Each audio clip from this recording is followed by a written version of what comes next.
Welcome to Soul Rising. We're your hosts, Amy and Erin. We're two everyday mediums who are passionate about taking the woo-woo out of spirituality and bringing it down to earth. So put the kettle on, grab a chair, and join us. Welcome. On this episode, we're going to be talking about Atlantis. Ooh, Atlantis, yeah. Yeah. Amy, what do you know about Atlantis? Real quick. Well, yeah, so I don't know too much about Atlantis. Erin kind of took this topic and ran with it, and the next one it will be one that I kind of run with. But I think it's cool too that we're doing this because it's almost like somebody that maybe is more like the viewer that doesn't maybe have as much knowledge about it, and then you're kind of telling us things about it. So I will certainly ask some questions to you for sure. What I do know about Atlantis is that it was, a landform, and that it would have sunk is kind of what I feel happened. Now, was it somewhere? I don't know what part. I don't know where it was. Was it like somewhere in between was it in the Atlantic Ocean somewhere? That's what they say, but they also Yeah. say that it could be anywhere. Okay. Yeah. Okay. There's not really like a concrete place. Okay. I've kind of always thought of or thought I knew that it was in that area of the world. And I also feel like it would have been a place where it would have been, civilization would have been really spiritually intelligent and very kind of technology intelligent as well. And so I feel like maybe even we're playing catch up to what they would have done in Atlantis. Now, I think I've kind of read before that, and you can correct me if I'm wrong, but that there may have been some sort of, it's almost like the Atlanteans got too into the power of what they could do, and it became not as like for the highest and best good is what I'll say. And so it kind of was destroyed in a way. I don't know how it was destroyed other than sinking. Like, I don't know if something happened there where there's like wars or, what, like, I'm not sure of those details. So I'd be really curious about it. But that's all I really know about Atlantis. That's great. And that's basically what I knew about Atlantis. Okay. Also, before diving into this. And I also just want to say that it's just like I am skimming the surface of it. Yeah, we could do follow-up episodes. Yeah. We could have 5-part series on Atlantis itself and all of the different rabbit holes that this is going to take you down. I also saw an orb right at the beginning of our podcast. So that's really cool. And it was like, Amy, you've got to look back at the footage because it looked like a piece of like string floated up. Really? Like a glowing like piece of string. It was cool. Anyways, so maybe we've got some Atlantean energy with us as well. But okay, everybody buckle up because we're going to take a pretty deep dive into Atlantis.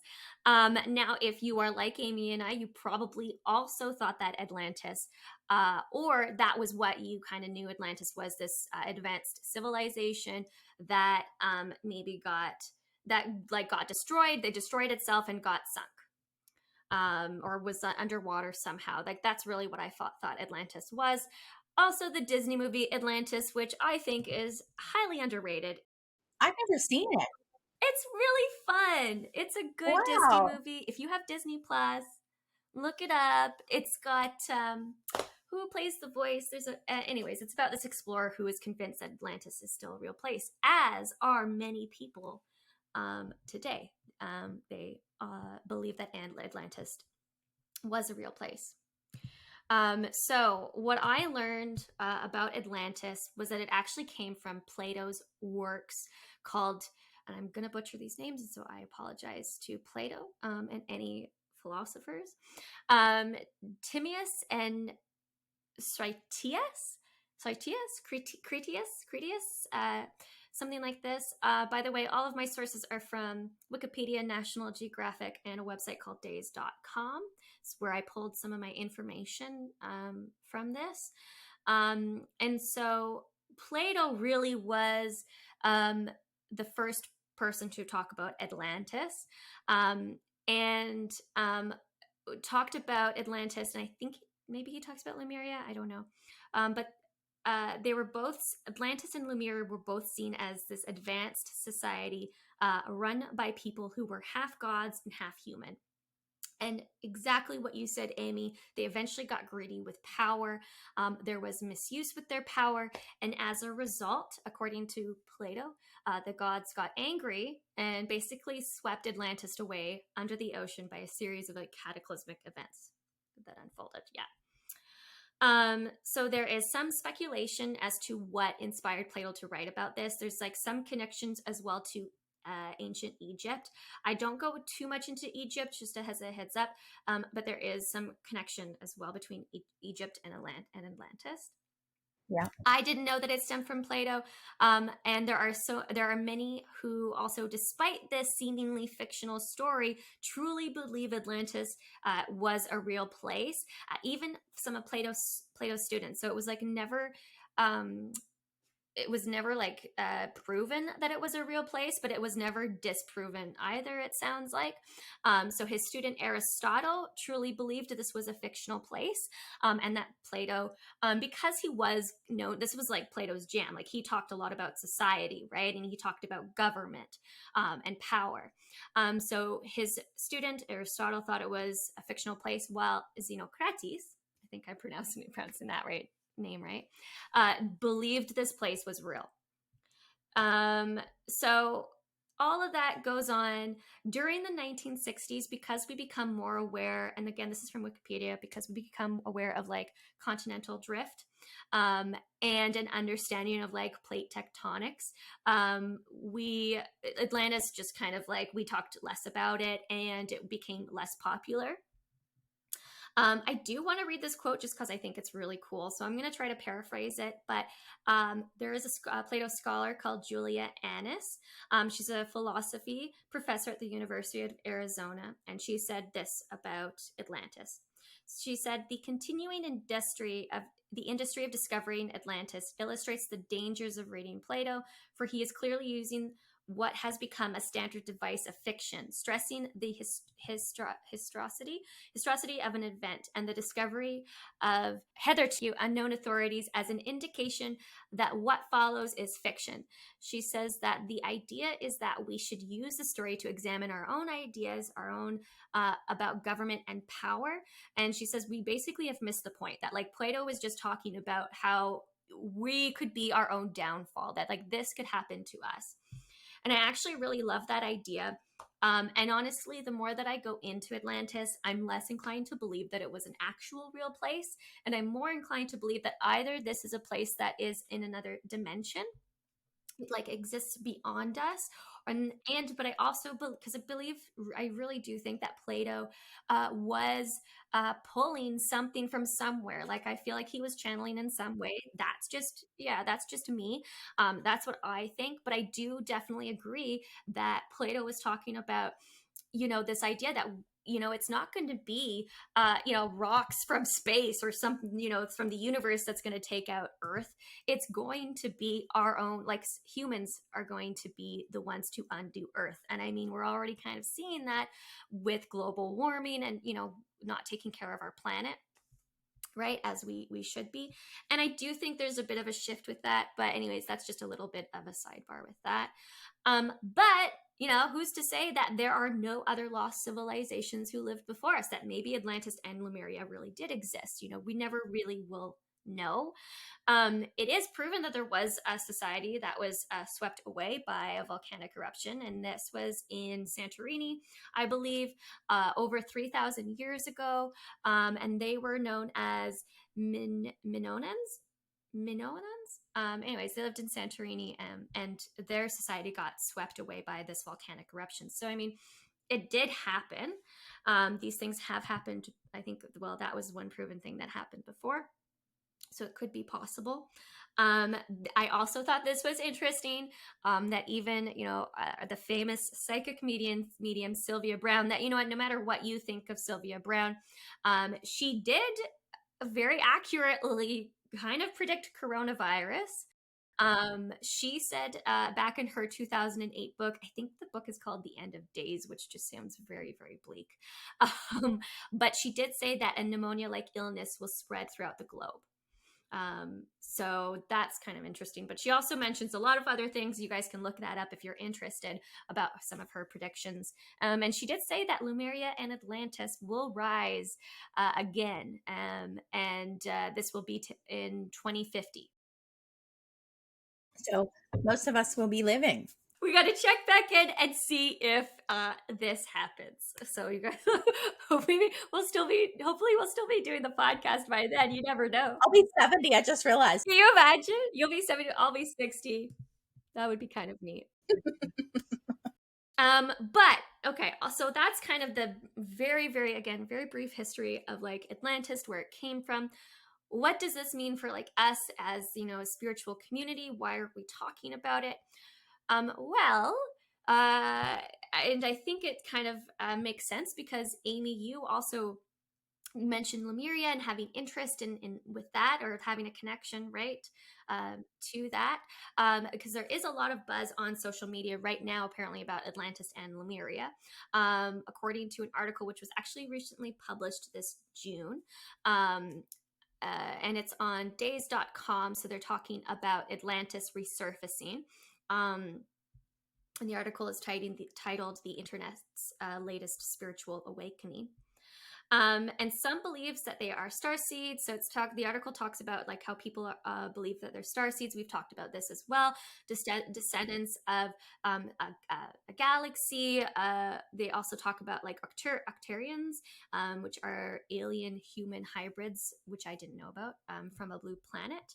And they talk about Pleiadians. So there's a lot of discussion around star seeds, Pleiadians, Octarians on social media right now. The interesting thing too that I feel like is important to note about, and I also want to give a shout out to Bigfoot Collectors Club podcast, because I think they talked about Atlantis as well. They did an episode on Lemuria and Atlantis, so if you guys also want to check that out, please do.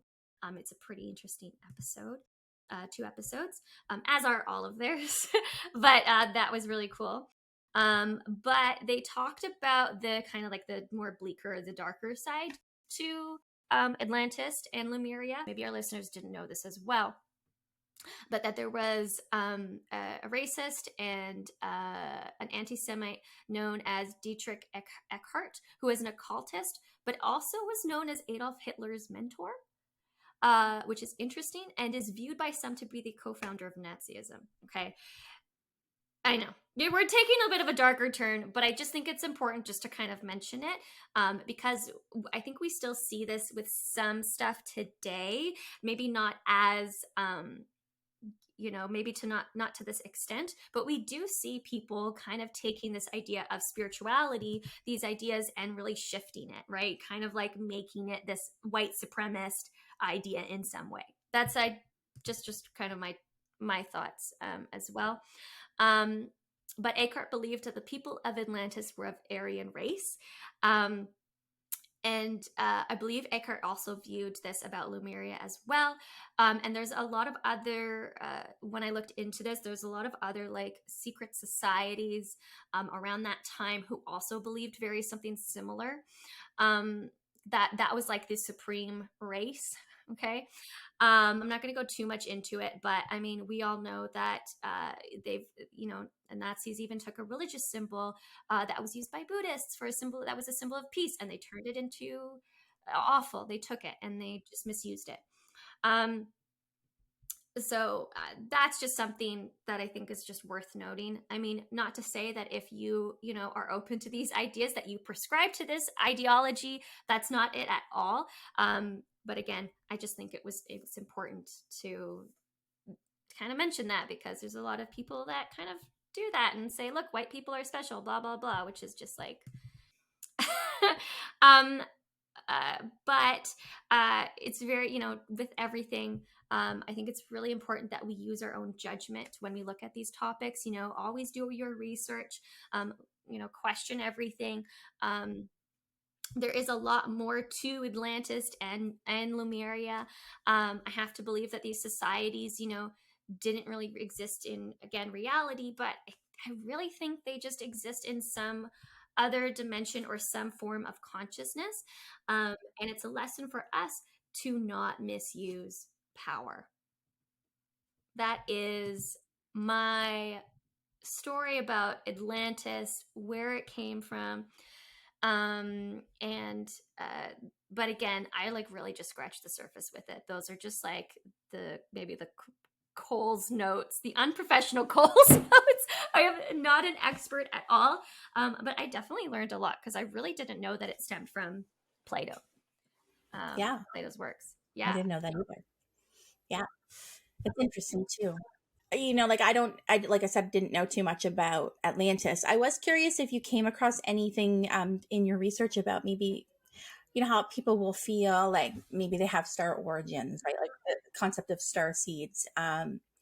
Is there any, like, did you come across any information about maybe how, like, somebody, like, any characteristics of the Atlanteans? Yeah. Yeah, actually, if you go onto that website, like a dazed.com article, and actually just anywhere on TikTok, you'll probably see stuff like this. But there was one video that I saw, and this one girl said, and I've heard this before, that if you feel like you have ties to Atlantis, you could feel like you have a deep fear of the water, like or you have like, or vice versa, that you're really drawn to the water, that you're drawn to the ocean in some form, and maybe you have some ties to Atlantis. I think it's interesting. Atlantis for me as a kid I've always been fascinated by it. I don't know if I have like some connection to it, but again, like I don't know. I think maybe this is where you and I differ a little bit, Amy, because I don't necessarily feel like I prescribe to that starseed or Palladian, Atlantean, what Lumerian. I don't feel like I necessarily prescribe to that of like, I because sometimes I feel like it can get a little bit messy, and I think this has come up before. Maybe you can kind of share your thoughts, or maybe you'll go into it too a little bit when you talk about Lumeria. But I think that it can kind of get a little bit messy and a little bit like culty sometimes.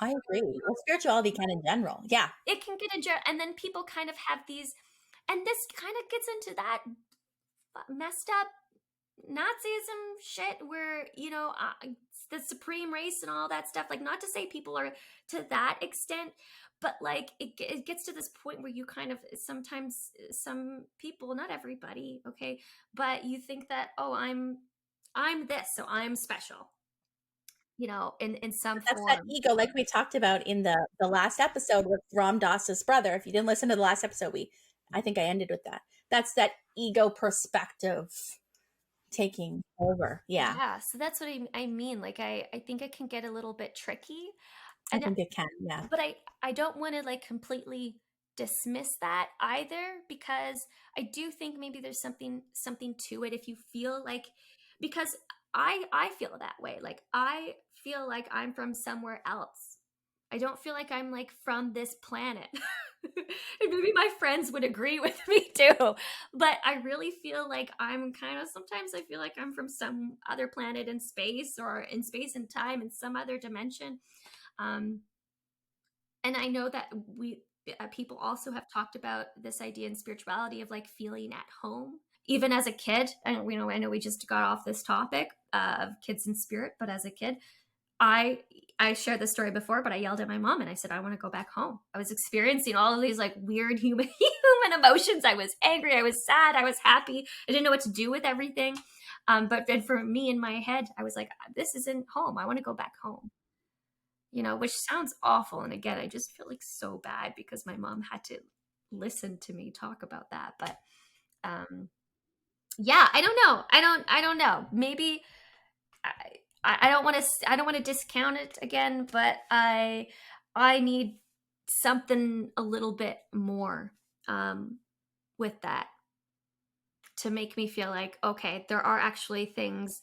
Maybe there are planets like or there are such a thing as star seeds. There are such a thing as like Pleiadians, and we come from these different um, uh, societies, and maybe in with the history of everything, as with, we know with colonialism and everything that happens in society, things get kind of taken over, misused, and so maybe the real, as I'm talking, maybe the real uh, you know uh way to address it is not like this is where we're from, but maybe we're just kind of reforming, reshaping the idea of what it means to be a starseeder. We're reshaping this idea of what it means to maybe, if you feel this way of, if you're from Atlantis, what does that mean for you? We're kind of like reshaping it, and we're redefining it in a much more, in a better way.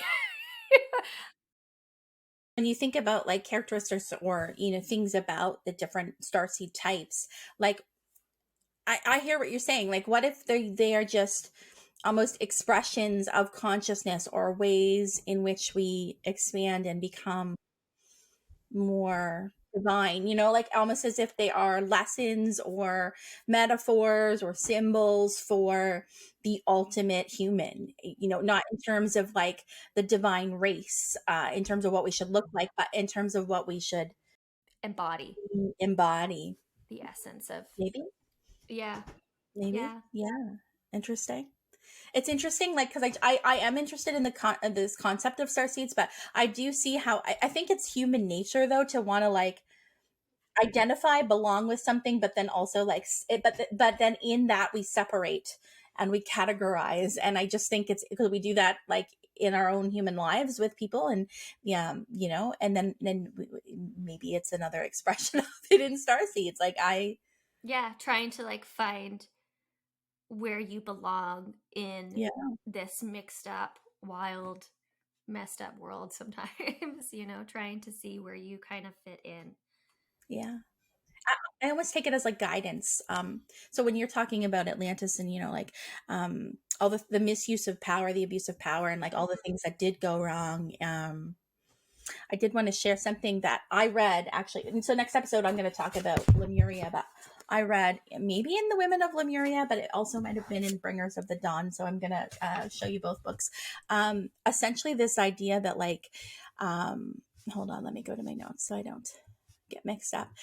That like just like this is through the lens that Atlantis was actual a real place, okay, like through that lens, that Earth was kind of headed for the same fate, and that 2012, which a lot of people will credit as this beginning of something, a beginning of a new consciousness, the new Earth, the 5D, whatever it is. So according to like some of the channeling that came through in these books, 2012 was when things started to shift. And we actually, because our consciousness is shifting and we are starting to awaken at a rapid rate collectively, that, we've almost like saved ourselves from the fate of like what would have happened with Atlantis, and we are actually going to be okay. Like we're, I don't know. I think that's an interesting point, right? I like that idea. I like that idea that we are growing and that we are evolving, because I do think that we are. Um, and I know I sound very bleak sometimes when I talk about, this. It's good to have all points, all sides, right? Yeah. Yeah, I think part of it too is just the background of social work that I have, and just seeing all sides of the coin. But um, yeah, I do think we're progressing, and I do think, like, because what I kept getting to from spirit intuitively, was that we are, like, with each year that passes, we do shift collectively and consciously in some form, um Yeah. yeah, to this kind of, maybe hopefully one day, utopian kind of Paradise. society, paradise, Yeah. Heaven. yeah, heaven, yeah, because isn't that the idea? The idea is that we're trying to get closer and closer to Heaven. heaven.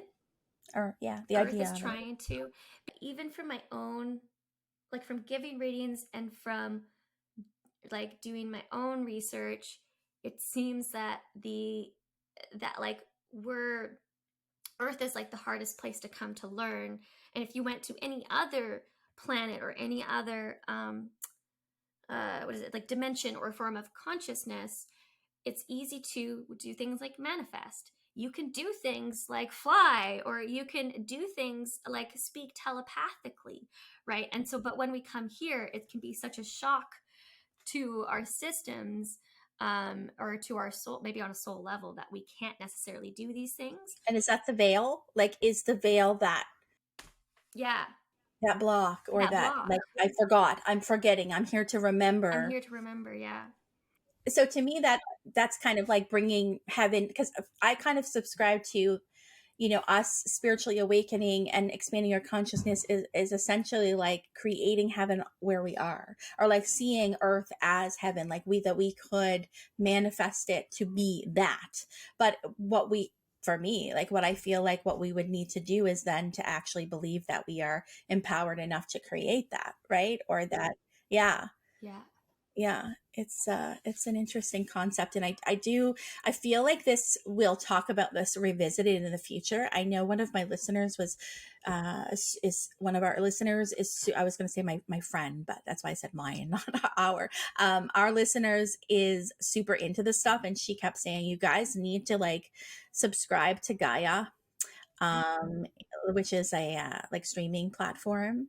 And she's like, take a listen at what take a listen at some of that stuff, and then like maybe revisit with like some more information at a future date. So I might do that because it's Oh interesting. yeah. I mean, and I think like we could go so many different places. Like I was trying to like look into more Atlantis of like what does it mean like spiritually, and like I think the theme that comes up over and over again is that we're moving into more of this place of like being with heaven, having heaven on earth, raising consciousness, which is interesting because I think that's what people say star seeds, Pleiadians, all of that come here to do, is to try to help raise the consciousness.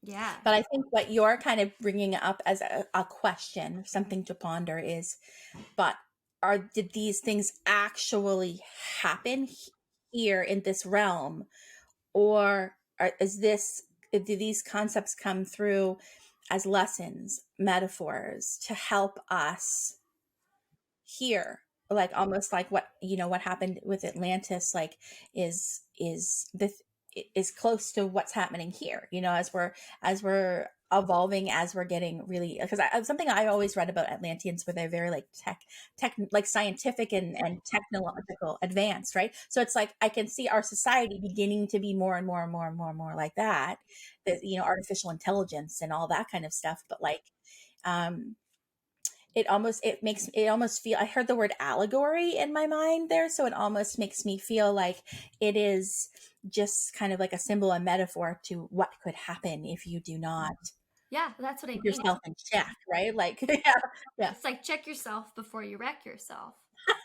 yeah, like the Atlanteans did. Like the Atlanteans did. Yeah. Yeah, yeah, Because yeah. I do think that. I think it's people. I don't think it's Mother Earth. Because we're the ones too that we've created global warming, right? With all this pollution and everything else that we did. So it's not going to be a series of events. It's going to be us as people, as a society, that we're going to be our own undoing. Yeah, like when you're in the middle of something, it's like when you yourself, like, this is not a bad example, but it's just the first one that comes to my mind. Say you're like on a health kick, or you're on a fitness kick, right? And you're trying to change your health, or or maybe you're trying to change your appearance, whatever it is. It's like while you're in that, the results to you might not even feel like they're happening, but other people are like, yeah, like I can totally see. So it's kind of like that. I think that's coming in to say, like, even if you're not seeing, if you don't feel like you're seeing the growth around you, the growth within you, the growth as a society, it is happening, right? It's just happening slowly, and you might not be noticing it. I feel hopeful for me about society. I feel hopeful because things that are coming to the surface in terms of you know uh, what's racism, anything about people's sexuality, about all of that kind of stuff is just starting to come to the surface. We're shedding the shadow around it, where I think we're healing that wound. I know we have a long way to go, but I just, even in the course of my lifetime or my adult lifetime, Oh, absolutely. like things are happening. Yeah, things are Yes. happening. I mean, yeah. Anyways, I could go on and on into it. I hope that was good. I hope I made sense. Yeah, I hope it didn't sound like I was reading too much off a script, because I definitely had things written. It was all totally written down. Yeah, and kind of beliefs and what's coming through in the moment. That's really all we can do. So thanks, Erin, for sharing. Thank you guys. Thanks for listening. Thanks for listening. We'll see you next week. Bye. Bye.